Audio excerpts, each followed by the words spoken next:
Building a culture of respect and trust is what everybody wants. They want it in their homes, they want it in their schools.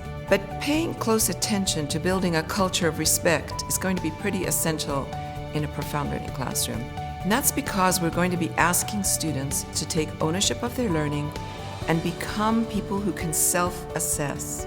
So they're going to have to be quite vulnerable and honest and sometimes fragile and exposed. We want them to be risk takers and goal setters. We want a culture that says, I can trust you, teacher.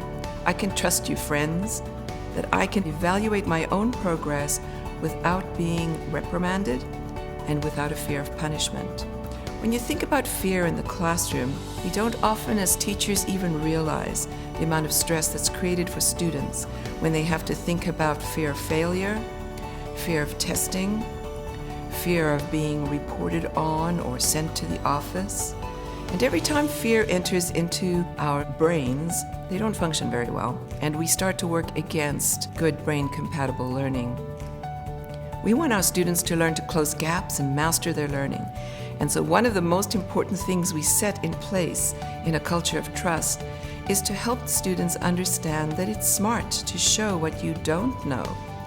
You see, school is set up for us to identify the students on what they know. And we're trying to change the culture a little bit to say, you're actually very smart if you show what you don't know, because then we've identified your gap, then we can put in strategies, then we can set goals, then we can close your gaps.